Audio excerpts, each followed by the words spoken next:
And now, it's time for another Dice Tower review with Ryan Metzler.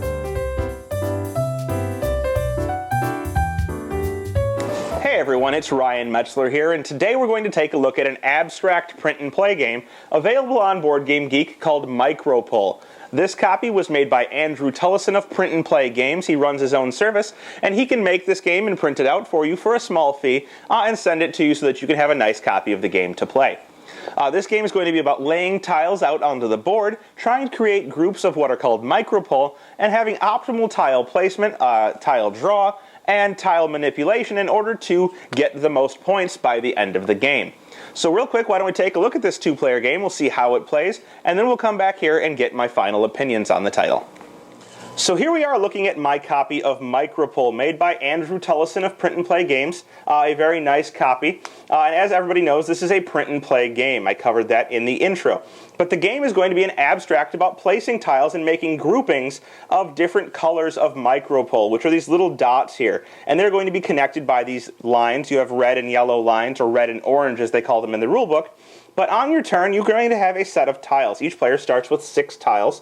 And on your turn, you can do one of 3 things. You can either lay a tile from your hand into play, you can draw a tile from your personal supply, which we don't have right now, into your hand. So you have a hand of 6 tiles, you can draw one into it. Or you can simply claim a group of Micropul using one of your stones, and you have 3 stones. So the idea is to build groups of these Micropul in order to get points. And to do so, you're going to play tiles from your hand. And when you play a tile, all of your Micropul must match Micropul that are on a tile adjacent to it, and you always have to play it adjacent to another tile. So in this case, I could play this one here, but I could not play it like this because the yellow and the red don't match. So when I play this, I could play it in this way, or you'll see that there are things here called catalysts. And these catalysts are special abilities that you get when you play them. Now, the dots here, you'll see the dots in the catalysts, they're the gray color. This one means that you draw 1 tile if you successfully place this next to a Micropul on another tile. So like this, it's next to that one. The 2 dots means you would draw 2 tiles, and you would take these tiles from the core and add them to your supply. So if you would place this tile like this, both of them are activated because they're both next to Micropuls, and you would draw 3 tiles, adding them to your personal supply. So I'd put these over here by me, and as an action, I could use my turn to move one of these into my hand. So basically, you have your choice of doing these 3 different things. Placing a tile, moving a tile from your core, or claiming one of these areas. So as you go, you're going to be placing tiles out. So now it would be this player's turn, and they'll probably place a tile as well.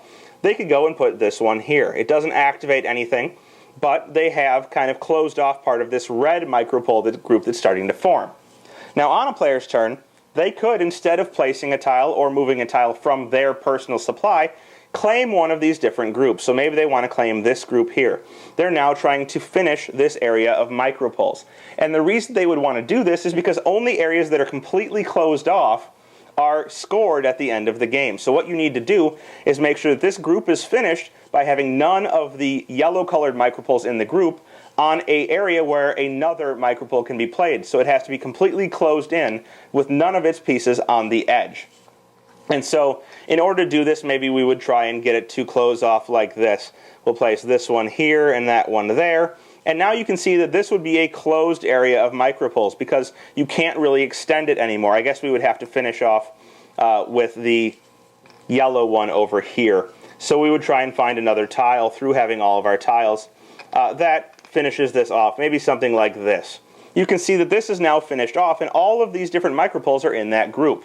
And at the end of the game, you would count each of the Micropuls that you own, which would be this area here, right now, and you would get 1 point for each of the dots in the Micropul. So this is worth 1, 2, 3, 4, 5, 6 points at the end of the game. And each player is only able to claim 3 different groups throughout the game. You are allowed to claim either open or closed groups of Micropul, so if somebody manages to close one off that you think is an attractive target, you can go ahead and place your stone on it in order to get the points for it at the end of the game. Or you can try and place on an unclosed one in order to try and get enough points into it by the end of the game to beat your opponent. But they can probably place tiles in order to try and stop you from closing it, which means you would earn no points. Now, at the end of the game, you're going to get points for various things. One, you're going to get points for each of the groups of Micropul that you own. So, for example, this one, as I said, is worth 6 points because it's closed, but if Black had claimed this one and this was the endgame condition, that would be worth no points because it's not closed. In addition, you're going to get 1 point for each tile you have remaining in your hand. So if I had 4 tiles in my hand, this is 4 points. Finally, each tile that I have in my supply, meaning that I have played these catalysts in order to draw more tiles, is going to be worth 2 points. So having a decent-sized supply is going to give you a significant number of points. The game will end when there are no more tiles in the general supply stack. So as you draw tiles, you're going to be bringing the game towards the end. Now, there is one more type of catalyst that I haven't shown you, and it looks like this cross right here. When you play this next to a Micropul, so for example, we could do something like this, this would activate and you would get an extra turn right after your current turn. So getting these out into play is a good way to get multiple turns in a row in order to try and finish a Micropul before your opponent can mess with it.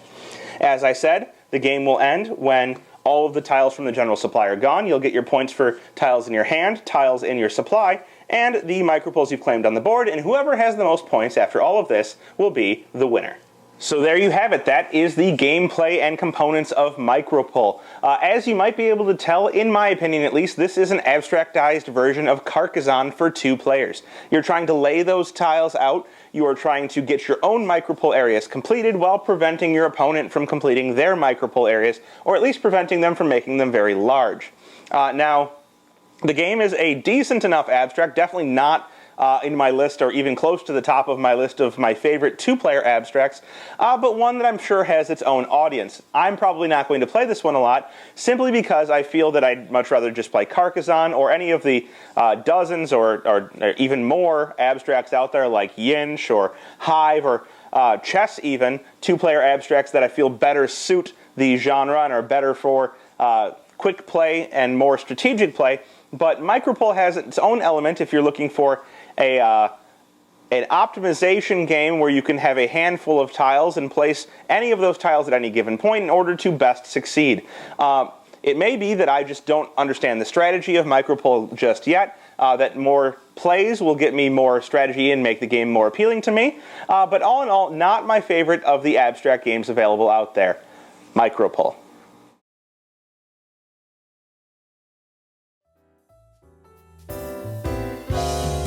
Thanks for watching our review today. For more information about board games, as well as the #1 board game audio podcast, check out Dicetower.com for reviews, interviews, and more. I'm Eric Summerer, and you've been watching The Dice Tower.